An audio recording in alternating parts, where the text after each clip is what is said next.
ഉരുൾപൊട്ടലിൽ വീട് തകർന്ന് കാണാതായ വീട്ടമ്മയുടെ മൃതദേഹം കണ്ടെടുത്തിരിക്കുകയാണ്. അതിൻ്റെ തത്സമയ ദൃശ്യങ്ങളിലേക്കാണ് പ്രേക്ഷകരെ നമ്മൾ പോകുന്നത്. വേദനാജനകമായ ദൃശ്യങ്ങളാണ് നമ്മളിപ്പോൾ ഫ്രെയിമിൽ കാണുന്നത്. വീട് തകർന്ന് കാണാതായ ഒരു മകൻ മരിച്ചിരുന്നു. തൊട്ടു പിന്നാലെ അമ്മയുടെ മൃതദേഹവും ഇപ്പോൾ കണ്ടെടുത്തിരിക്കുകയാണ്. റെജീനയുടെ മൃതദേഹമാണ് കണ്ടെടുത്തത്. മൃതദേഹം കണ്ടെടുത്തതിന് ശേഷം ഇപ്പോൾ രക്ഷാപ്രവർത്തകർ അത് മാറ്റാനുള്ള മൃതദേഹം ആശുപത്രിയിലേക്ക് മാറ്റാനുള്ള നടപടികൾ ഇപ്പോൾ പുരോഗമിക്കുകയാണ്.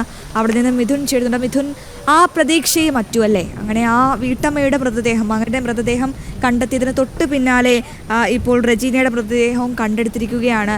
എപ്പോഴാണ് കണ്ടെടുത്തത്? ഒപ്പം ഇനിയും മണ്ണിനടിയിൽ ജീവനുകൾ ഉണ്ടെന്നാണോ അവരുടെ രക്ഷാപ്രവർത്തകരുടെ വിലയിരുത്തൽ? മിഥുനെ, അശ്വതി, 2 പേരായിരുന്നു വീട്ടിൽ ഉണ്ടായിരുന്നത്. റെജീനയും 18 വയസ്സുള്ള മകൻ ജോസഫും. 2 പേരുടെയും മൃതദേഹം കണ്ടെടുത്തിരിക്കുന്നു. 1 മണിക്കൂർ മുമ്പ് ജോസഫിന്റെ മൃതദേഹം കണ്ടെടുത്തു. തൊട്ടു പിന്നാലെ ദീർഘസമയമായിട്ടുള്ള തിരച്ചിലിനൊടുവിലാണ് റെജീനയുടെ മൃതദേഹം കെട്ടിയിരിക്കുന്നത്. റെജീനയുടെ മൃതദേഹം ഇവിടെ നിന്ന് ഇപ്പോൾ മാറ്റുകയാണ്. ദീർഘസമയം ഇവിടെ ഈ കോൺക്രീറ്റ് പാളിയൊക്കെ നീക്കിക്കൊണ്ടുള്ള ഒരു തിരച്ചിലായിരുന്നു നടന്നത്.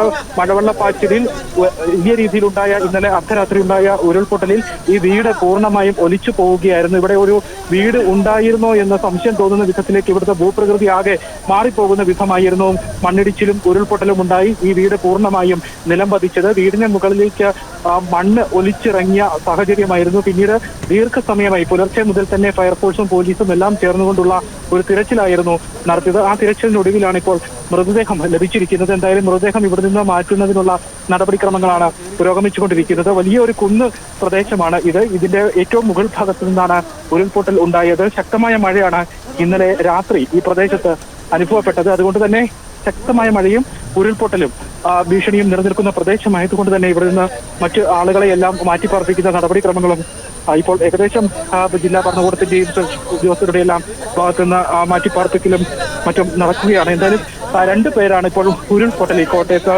ഈരാറ്റുപേട്ട പൂഞ്ഞാറിന് സമീപമുള്ള പ്രദേശമാണ് പയ്യാനിത്തോട്ടത്തിൽ ഉണ്ടായിരിക്കുന്ന ഉരുൾപൊട്ടത്തിൽ 2 പേരാണ് മരിച്ചിരിക്കുന്നത്. അമ്മയും മകനും മരിച്ചിരിക്കുന്നു. 2 പേരാണ് വീട്ടിലുണ്ടായിരുന്നത്. ഈ വീട് പൂർണ്ണമായും നിലംപതിച്ച അവസ്ഥയിലായിരുന്നു. കോൺക്രീറ്റ് പാളികൾക്ക് മുകളിലേക്ക് കോൺക്രീറ്റ് പാളി അടക്കം വീട് പൂർണ്ണമായും തകർന്ന അവസ്ഥയിൽ വീടിന് മുകളിലേക്ക് മണ്ണ് ഒലിച്ചിറങ്ങി ഈ പ്രദേശത്തിന്റെ ഭൂപ്രകൃതി ആകെ മാറിപ്പോകുന്ന ചതുപ്പ് നിലം എന്ന വിധത്തിലേക്ക് ഈ രക്ഷാപ്രവർത്തനം പോലും ഏറ്റവും ദുർഘടമാവുന്ന സ്ഥിതിവിശേഷമായിരുന്നു ഇവിടെ ഉണ്ടായിരുന്നത്. ഈ രക്ഷാപ്രവർത്തനത്തിലെത്തിയ മണ്ണുമാന്ത്രി യന്ത്രങ്ങളുടെ വാഹനങ്ങളുടെ വീൽ ഉൾപ്പെടെ ആ ചതുപ്പിനുള്ളിലേക്ക് താഴ്ന്നു പോകുന്ന സ്ഥിതിവിശേഷമായിരുന്നു. ആളുകളുടെ രക്ഷാപ്രവർത്തകരുടെ അടക്കം കാൽപാദങ്ങൾ മണ്ണിനടിയിലേക്ക് പതിഞ്ഞു പോകുന്ന അത്രയും ദുഷ്കരമായ. മിഥുനെ, സുരക്ഷിതനായി തന്നെ വാർത്തകൾ റിപ്പോർട്ട് ചെയ്യുക. എന്തായാലും വളരെ വേദനിപ്പിക്കുന്ന ദൃശ്യങ്ങളാണ് നമ്മളിപ്പോൾ കാണുന്നത്. മകൻ്റെ മൃതദേഹം കണ്ടെടുത്തതിന് പിന്നാലെ ഇപ്പോൾ അമ്മയുടെ മൃതദേഹവും കണ്ടെടുത്തിരിക്കുകയാണ്. ഒരു വീട് പൂർണ്ണമായും തകർന്നാണ് 2 പേരുടെ ജീവൻ പയ്യാനിത്തോട്ടത്തിൽ നിന്നും നമുക്ക് നഷ്ടമായത്. സംസ്ഥാനത്ത് മഴ നിർത്താതെ പെയ്യുമ്പോൾ കലിതുള്ളിയ പേമാരിയിൽ നമുക്ക് 4 ജീവനുകളെയാണ് നഷ്ടമായത്. 4 മരണം റിപ്പോർട്ട് ചെയ്യുമ്പോൾ സംസ്ഥാനത്ത് മഴക്കെടുതിയിൽ കോടിക്കണക്കിന് രൂപയുടെ നഷ്ടമാണ്. പല വീടുകളും തകർന്നിരുന്നു. പലയിടത്തും മണ്ണിടിച്ചിലും ഉരുൾപൊട്ടലും ഒക്കെ ഉണ്ടായി. ഇപ്പോൾ പലയിടത്തും രക്ഷാപ്രവർത്തനം ഇത്തരത്തിൽ പുരോഗമിക്കുകയാണ്. ഇപ്പോൾ 4 മരണം റിപ്പോർട്ട് ചെയ്തു എന്ന വാർത്ത വരുമ്പോൾ കോട്ടയത്ത് നിന്ന് മിഥുൻ മുരളി ചേരുകയാണ്. മിഥുനെ, ഇപ്പോൾ മകന് പിന്നാലെ അമ്മയുടെ മൃതദേഹവും കണ്ടെടുത്തു. ഇനി വരും മണിക്കൂറുകളിൽ കോട്ടയത്ത് ആശങ്കപ്പെടേണ്ട ഒരു മഴ സാഹചര്യമാണ് ഉടലെടുത്തിരിക്കുന്നത്. എങ്ങനെയാണ് അവിടെ രക്ഷാപ്രവർത്തനം പുരോഗമിക്കുന്നത്?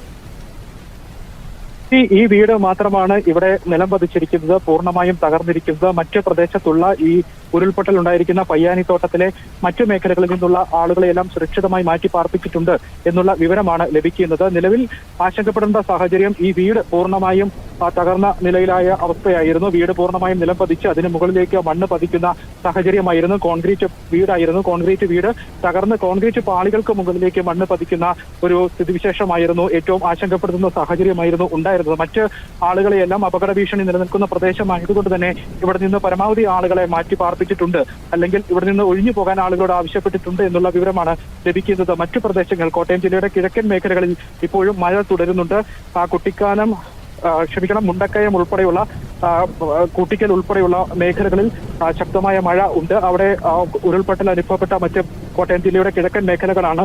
മുണ്ടക്കയം, കുട്ടിക്കൽ ഉൾപ്പെടെയുള്ള മേഖലകൾ. മൂന്നിലവ് പാലായ്ക്ക് സമീപമുള്ള മൂന്നിലവിലും ചെറിയ തോതിൽ ഉരുൾപൊട്ടലുണ്ടായി എന്നുള്ള വിവരം ലഭിക്കുന്നുണ്ട്. തീക്കോയിൽ വലിയ മഴവെള്ളപ്പാച്ചിൽ ഇപ്പോഴും തുടരുന്നുണ്ട് എന്നുള്ള വിവരം ലഭിക്കുന്നു. മണിമലയാർ കവിഞ്ഞൊഴുകുകയാണ്. കരകവിഞ്ഞൊഴുകുന്ന മണിമലയാർ, മീനച്ചിലാർ ആശങ്കപ്പെടുത്തുന്ന സാഹചര്യം കോട്ടയം ജില്ലയിൽ സ്ഥിതിവിശേഷം സൃഷ്ടിക്കുന്നുണ്ട്. അങ്ങനെ വിവിധ ഇടങ്ങളിൽ തീരപ്രദേശത്ത് താമസിക്കുന്ന ആളുകൾക്ക് ജാഗ്രതാ നിർദ്ദേശം നൽകിയിട്ടുണ്ട്. ഈ കിഴക്കൻ മേഖലകളിലാണ് പ്രധാനമായും ആശങ്കപ്പെടുത്തുന്ന ഒരു സാഹചര്യം ഉള്ളത്. അതായത് മിഥുൻ പറഞ്ഞതുപോലെ തന്നെ കിഴക്കൻ മേഖലയിൽ, പ്രത്യേകിച്ച് മലയോര മേഖലകളിലാണ് ആശങ്കപ്പെടുത്തുന്ന സ്ഥിതിവിശേഷമുള്ളത്. അവിടെ ഇപ്പോഴും കനത്ത മഴ പെയ്തുകൊണ്ടിരിക്കുകയാണല്ലേ? KP, മഴയ്ക്ക് ശമനമില്ല. ഇടവിട്ടുള്ള മഴ കിഴക്കൻ മേഖലകളിലുണ്ട്. രാവിലെ മുതൽ തന്നെ ഇടവിട്ടുള്ള മഴ പെയ്യുന്നുണ്ട്. മഴ മാറി നിൽക്കുന്ന സാഹചര്യം കിഴക്കൻ മേഖലകളിൽ ഇല്ല എന്നുള്ളതാണ്. ആശങ്കപ്പെടുത്തുന്ന സാഹചര്യം ഉണ്ടായത് ഈ കിഴക്കൻ മേഖലകളിൽ ഇന്നലെ രാത്രി നിർത്താതെ പെയ്ത മഴയാണ്. ആ മഴയാണ് ഉരുൾപൊട്ടലും മറ്റ് ഗുരുതര സാഹചര്യങ്ങളും ആശങ്കപ്പെടുത്തുന്ന സാഹചര്യങ്ങളിലേക്ക് സ്ഥിതിവിശേഷങ്ങൾ വഴിമാറുന്നതിന് കാരണമായത്. ഇപ്പോഴും ഉരുൾപൊട്ടലിൽ മലവെള്ളപ്പാച്ചിൽ വിവിധ മേഖലകളിലേക്ക് ശക്തമായി എത്തുന്നു. കിഴക്കൻ മേഖലകളിൽ നിന്ന് മറ്റ് മേഖലകളിലേക്ക്, ഈ കിഴക്കൻ മേഖലയോട് ചേർന്ന് കിടക്കുന്ന പ്രദേശങ്ങളിലെല്ലാം മഴവെള്ളപ്പാച്ചിൽ വലിയ രീതിയിൽ എത്തുന്നു എന്നത്, വീടുകളിലേക്ക് വെള്ളം കയറുന്നു. അങ്ങനെ ആശങ്കപ്പെടുത്തുന്ന സാഹചര്യം ഇപ്പോഴും നിലനിൽക്കുന്നുണ്ട്. ഈ കിഴക്കൻ മേഖലയ്ക്ക് മഴയിൽ ശമനമുണ്ടായാൽ മാത്രമേ മറ്റ് ഇതിനോടനുബന്ധിച്ചുള്ള പ്രദേശങ്ങളിലും സ്ഥിതി ആശങ്ക ഉളവാക്കുന്ന ആ സ്ഥിതിവിശേഷം മാറുകയുള്ളൂ എന്നുള്ളതാണ്. എന്തായാലും ഇപ്പോൾ നിലവിൽ പയ്യനാതോട്ടത്തിൽ നിന്ന് ഉണ്ടായ ഉരുൾപൊട്ടലിൽ 2 പേർ മരിച്ചിരിക്കുന്നു. അമ്മയും മകനും മരിച്ചു. അവരുടെ 2 പേരുടെയും മൃതദേഹം ഇപ്പോൾ കണ്ടെടുത്തു. ദീർഘസമയത്തെ തിരച്ചിലിനൊടുവിലാണ് 2 പേരുടെയും മൃതദേഹം ലഭിച്ചത്. 18 വയസ്സുള്ള മകൻ ജോസഫിൻ 1 മണിക്കൂർ മുൻപ് ആ മൃതദേഹം ലഭിച്ചു. പിന്നീട് തുടർന്നുണ്ടായ ദീർഘമായിട്ടുള്ള ആ തിരച്ചിലിനൊടുവിലാണ് അമ്മയുടെ, റെജീനയുടെ മൃതദേഹവും കണ്ടെടുത്തിരിക്കുന്നത്.